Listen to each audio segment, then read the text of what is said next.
Here are my finds for last weekend on October 20th, 2019. Same flea market. These three items I purchased from a vendor that I purchased quite a bit. He has some interesting stuff. There's nothing old or rusty about this one. This is a swing line number 13 stapler. It's kind of considered a heavy duty stapler. It'll take quarter, 3/8 and ½ inch. It's made by the Swing Line company, which is now a division of Atco manufacturing company, I believe. This particular model, the company started off like around the 1910s. For this particular model, the patent goes back to 1938.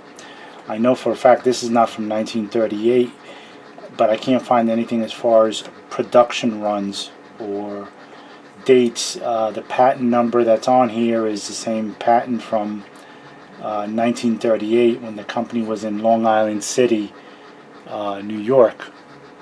Now Atco is currently in Mexico. Here's an Atco, at least that's what it states there, Atco 60p stapler, handheld.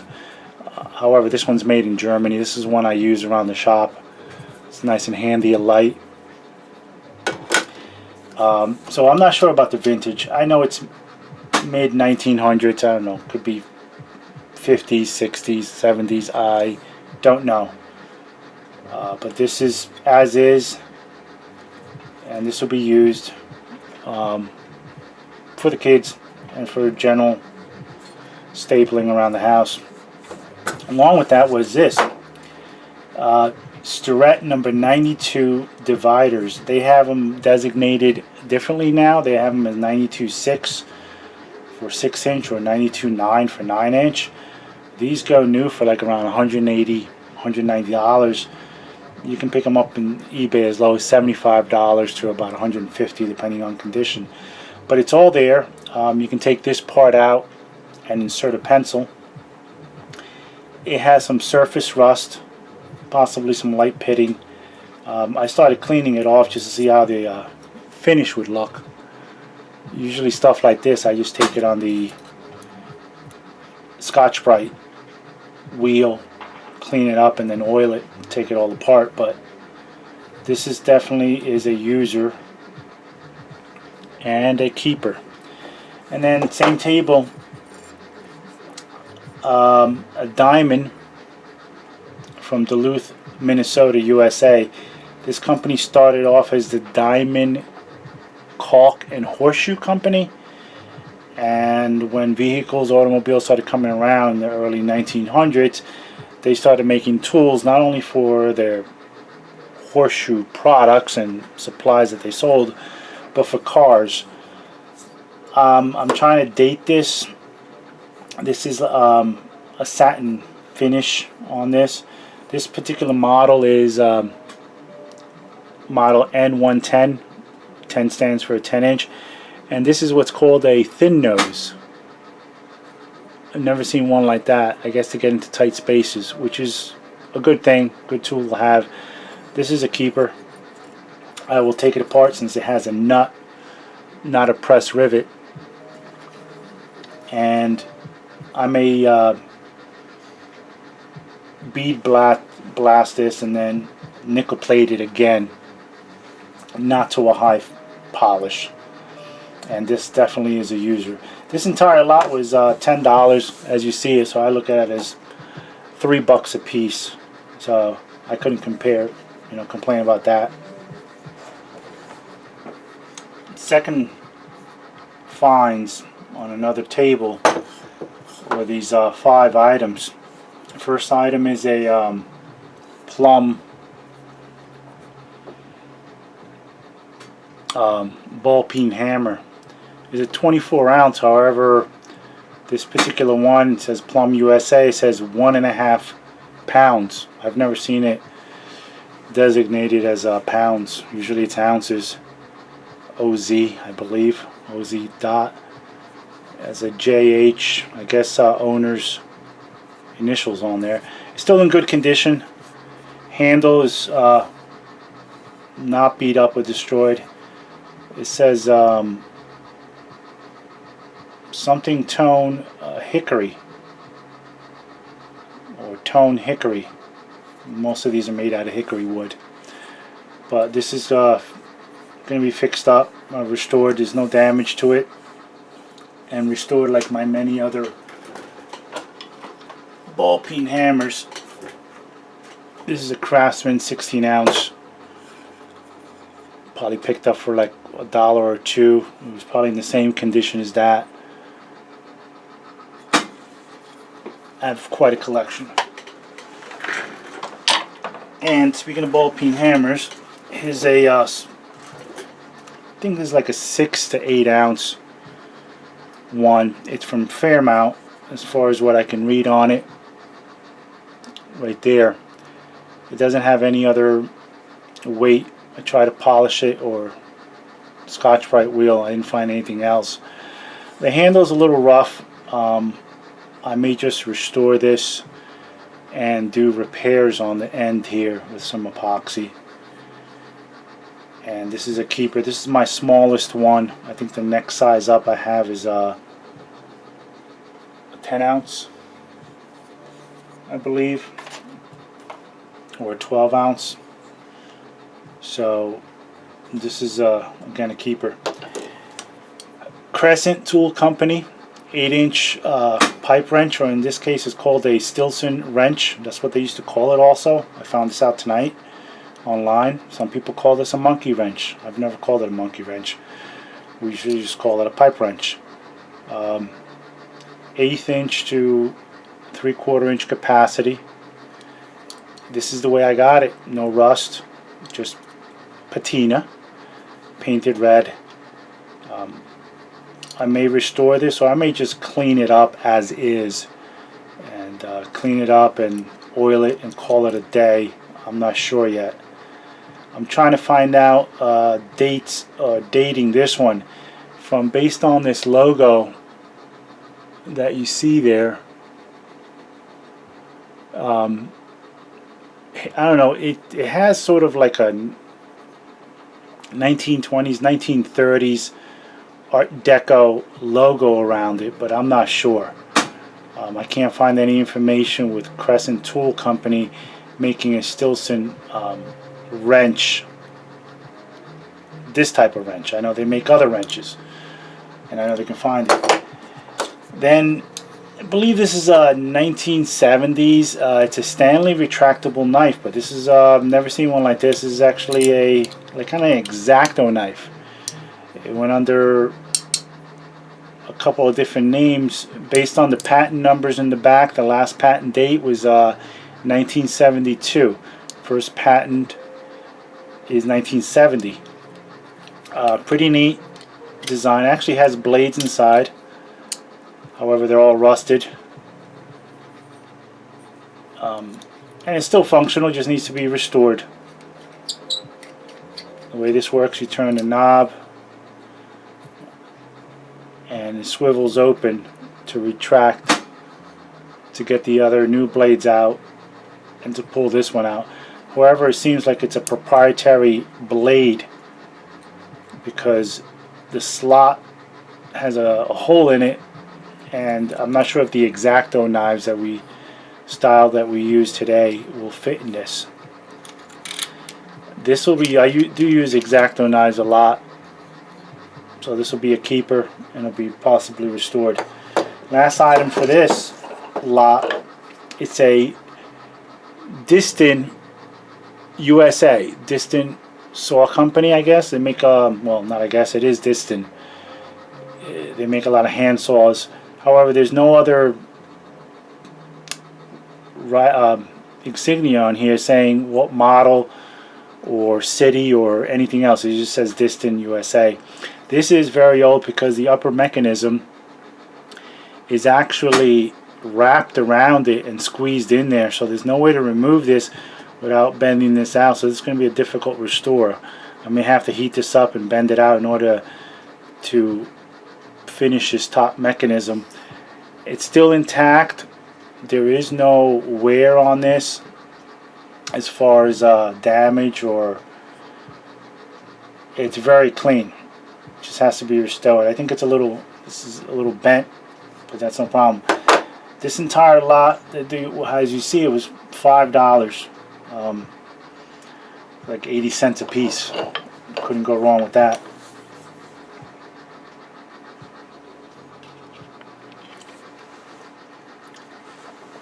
The third and last find for that day were these 3 items.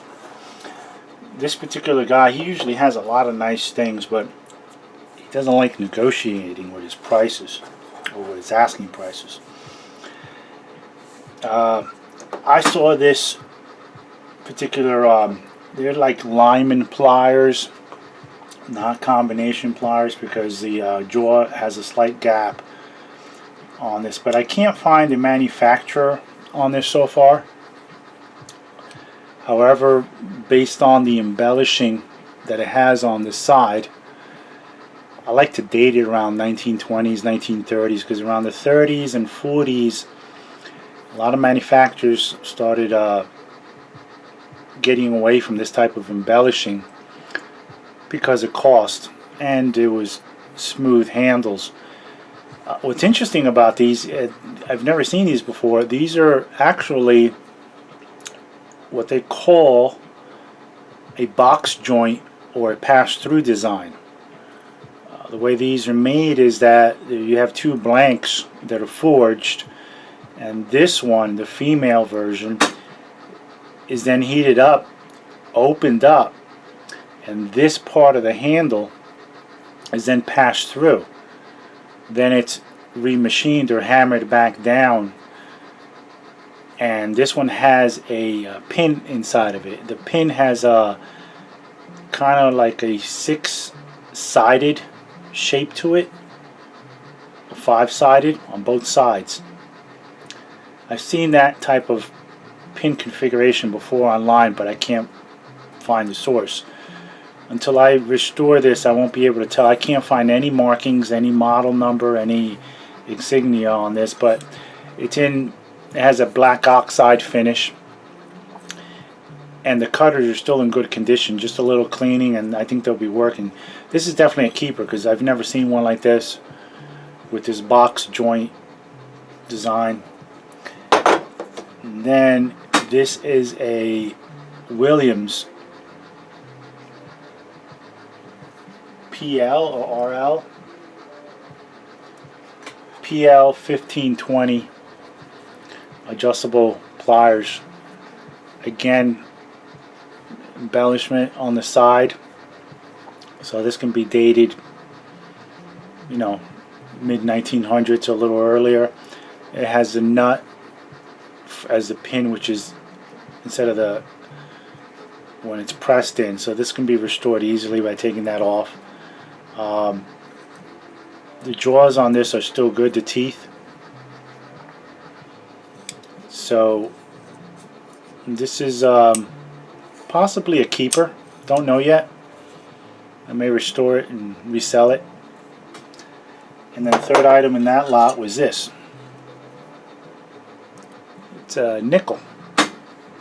It's actually 1918 reproduction, and it even has the words copy stamped on it. 5 cents, a buffalo nickel. And at first I looked at it, didn't realize what it was until I turned around and saw this slot. And what it is a stack of nickels. And how you retrieve your money is you unscrew this, the top. You can unscrew it from the top or the bottom. And there it is. It's a die-cast metal, zinc material, and patent date or production date of 1975. So about 45 years old. I liked it. I like sometimes collecting certain vintage banks that have a nice look to it. and I already have a penny in here. So this is a keeper to put up upstairs. This entire lot was $8, which he wanted $5 for this, and he wouldn't go down. So again, find something else you like on the table, throw it in. So I look at it as about $3.50 an item, roughly. You know, maybe $1.50, $1.15 to $5 for that, whatever. But that was the finds for that day, that Sunday. And some of the other ones that I found in the past, at least in the month of September, I found an original or Stanley utility knife when they started making. I think they patented this style of utility knives. They also made for other companies, and they didn't say Stanley, but it has the made in the US, and it has blades in it.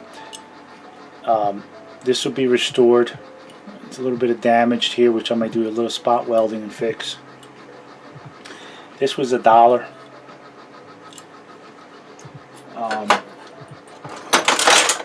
That same day, yes, another ball peen hammer. This is the next size up I have. No name brand, still in excellent condition.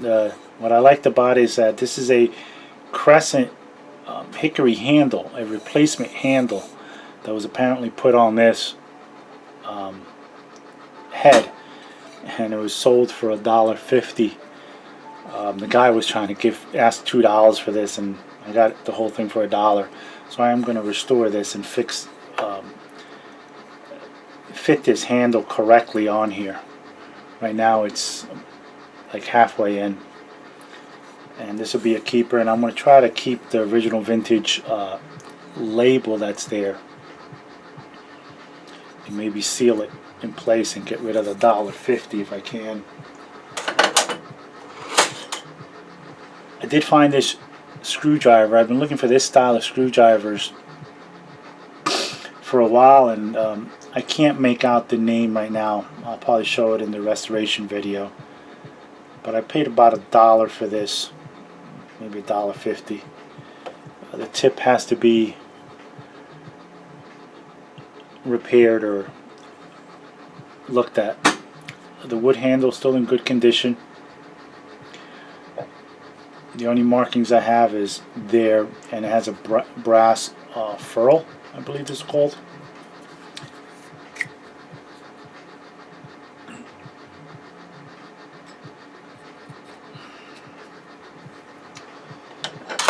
And in that find also, I found another coping saw.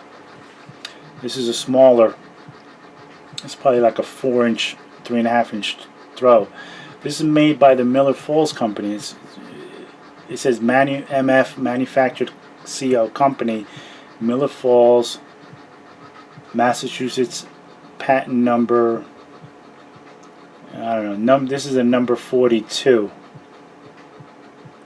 Oh, patent November 10, 1908. 1908. I didn't realize until now.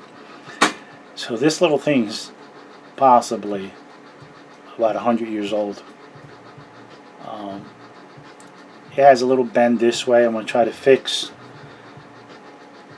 Everything is still there intact with no damage, just surface rust. It looks like it has a satin nickel finish on the upper and lower. What I liked about this was that part right there, that little ball feature. And so this will probably be finished in satin nickel. But 1908. Yep, 4-inch throw. The other one was that I had earlier was like a 4.5-inch throw, the Distant USA. So this will be a keeper, a good restoration for a future video. And I think that's all I have for now. Anyhow, thanks for watching. Enjoy, and I'll see you next time.